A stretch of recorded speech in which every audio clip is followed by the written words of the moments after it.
Hello everyone, আসসালামু আলাইকুম। কেমন আছেন সবাই? চলে আসলাম আরও একটি লং ভিডিও নিয়ে। মেহমেদকে ঘোরাতে নিয়ে আসলাম কলাপাড়া হেলিপ্যাডে, মানে আমাদের গরিবি পার্কে। তো সাথে ছিল বিজু, কারণ মেহমেদকে নিয়ে আমি একা আসতে পারতাম না। ওকে আমার পক্ষে একা সামলানো কোনোভাবেই সম্ভব ছিল না। তাই বিজুকে নিয়ে আসছি যাতে বিজু ওকে আগলে রাখতে পারে। কিন্তু না, ওকে আনার পর আমরা দুজনই ব্যর্থ হইছি। যদিও এই কারণেই বাসা থেকে মেহমেদকে কখনো আমার সাথে একা ছাড়ে না। কারণ মেহমেদকে সামাল দেওয়া খুবই কঠিন ব্যাপার। তো আমরা মূলত শিশু পার্ক মানে বর্তমান শহীদ মিনার চত্বরে ঘোরার জন্য বের হয়েছিলাম। কিন্তু সেখানে তো বন্ধ ছিল, যার কারণে আমরা ওখানে না যেয়ে সরাসরি হেলিপ্যাডে চলে আসলাম। আর হেলিপ্যাডে তো জানেনই সবাই, এখানে যারা কলাপাড়াবাসী আছে এখানেই আমাদের পার্ক, এখানেই সব সময় আড্ডা হয়, সবাই আসে। আর মেহমেদকে দেখুন, ও এত খুশি যে পাখি হয়ে উঠতেছিল, মানে খুব ডাকাডাকি চিল্লাচিল্লি করতেছে যে আমি পাখি হয়ে গেছি এরকম। তারপরও অনেক মজা করতে, তো মেহমেদ দুষ্টুমি করতে করতে ওর চোখে হঠাৎ পড়লো যে ওখানে পাথর রাখা আছে, তাই দৌড়ে ও পাথরের কাছে ছুটে গেছে। আর এরপর যা দুষ্টুমি করতেছে অবশ্যই দেখবেন, একটু আমাদের সাথে থাকুন, তাহলে দেখতে পারবেন যে কি পরিমাণে দুষ্টুমি করছে পাথর নিয়ে। ও পাথরের ওই ইসের উপরে উঠছে, তারপর পাথরগুলো ছুঁড়ায় ছুঁড়ে সবার গায়ে মারতেছিল, ওর গায়ে।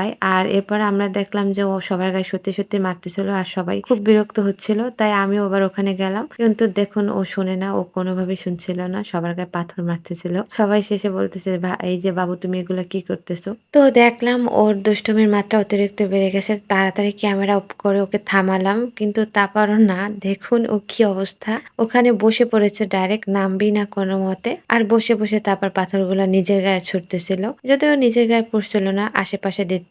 মানে ও ডাইরেক্ট কথা ওখানে যাই এত খুশি হয়েছে, মানে সবসময় ঘরের ভিতর থাকে। আর আপনারা তো দেখেছেন আমি যে কটা ভিডিও করছি, ওকে নিয়ে কখনো বের হওয়া হয়নি। ওকে নিয়ে আসলে কেউ সহজে বের হতে চায় না ওর এই দুষ্টুমির জন্য। মোট কথা ও কারো কথা শুনে না, ও নিজের ইচ্ছে মতো দুষ্টুমি করে। আর এরপর ওকে বললাম চলো দেখো এখানে কত প্রকারের খাবার বিক্রি করা হয়, তুমি একবার ঘুরে দেখো। যেহেতু তুমি বাসা থেকে বের হও না, জানো না যে কোথায় কি আছে না আছে। আমাদের কলাপাড়া একটা সুন্দর ঘোরার জায়গা আছে, যেটাকে আমি নাম দিয়েছি স্পেশালি ভাবে গরিবি পার্ক।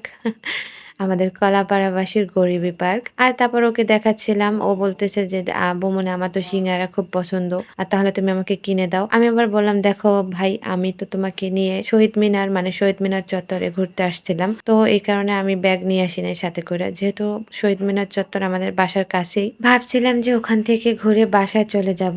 এত দূর যে আসবো বুঝতে পারি নাই। আসলে হচ্ছে ওকে নিয়ে কেউ বের হয় না, তো আমার সাথেও কেউ দিতে চায় না, অনেকবার বলছিলাম। তো আজকে এক প্রকার ভাবে আমি জোর করে ওকে নিয়ে বের হয়েছি। আর ও আমাকে আমার বিয়ের পর থেকে আসছি পর থেকে বলতেছে যে বৌমনি তুমি একা একা ভাইয়ের সাথে ঘুরতে যাও, আমাকে তো কখনো নেও না। তো কেউ সাহস করে আমার সাথে দিতে চাচ্ছিল না, কিন্তু আজকে আমি ওকে নিয়ে আসছি, এবং বাসা থেকে এই হেলিপ্যাড পর্যন্ত ওকে হাঁটাইয়া নিয়ে আসছি রাস্তা থেকে। তারপর ওকে আবার জিজ্ঞেস করে নিছি তুমি হেঁটে যেতে পারবা কিনা, কারণ দেখো আমরা তো আসছিলাম এক জায়গায়, আর এখান থেকে হেলিপ্যাড কিন্তু অনেক দূরে, আর হেঁটে যেতে হবে, আর তুমি হাঁটতে পারবে কিনা। তারপর ও বললো না বৌমনি আমাকে হাঁটিয়ে নিয়ে যাও, সমস্যা নাই, আমি ঘুরতে যাব। তাছাড়া ও আবার বলে কি যে আমার ক্লাস ফ্রেন্ডরা আমাকে পেটু বলে ডাকে, দেখো বৌমনি আমার অনেক কষ্ট হয়, চলো আমরা ব্যায়াম করতে করতে যাই। কিন্তু না, যদিও অনেক দূর আসার পরে অনেকবার বলছিল যে বৌমনি আমার পা ব্যথা করে, হাঁটতে পারবো না। তারপরে বললাম যে হেলিপ্যাড পর্যন্ত যখন চলে আসছি তো চলো একটু দেখাইয়ে নিয়ে আসি। কিন্তু এখানে আসার পর অনেক খুশি হয়েছে, অনেক দৌড়াদৌড়ি করছে, খেলাধুলা করছে। মেহেমেদের এখানে এসে এই বোটের উপর ওঠার খুব ইচ্ছে ছিল, কিন্তু ওকে আমি উঠাতে পারি নাই, ওর ভাইয়া থাকলে উঠাতে পারতাম।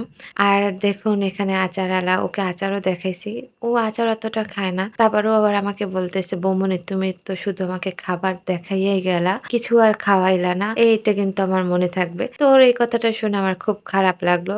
আর আসল কথা হচ্ছে আমরা তো আসছিলাম এক উদ্দেশ্যে, যার কারণে ওকে আর খাওয়াতে পারলাম না। আর সবথেকে বড় কথা হলো বাচ্চাদের একটু ঘোরাফেরা করা দরকার। তো আমার মনে হলো এই ২ বছরে আমি ওকে নিয়ে একবারও বের হই নাই। এই ১ম বারের মতো বের হইছি, তাও আবার জোর-জবস্তি কইরা। এটা আমার খুব ইচ্ছে ছিল। আর দেখতেও চাচ্ছিলাম যে আমি ওকে নিয়ে একা ঘুরতে বের হতে পারি কিনা। কারণ সবাই যে ভয়টা পায় সেই ভয়টার কোনো হয় কিনা। তো দেখলাম না ভালোই মাশাআল্লাহ ওকে নিয়ে ঘুরতে পারছি।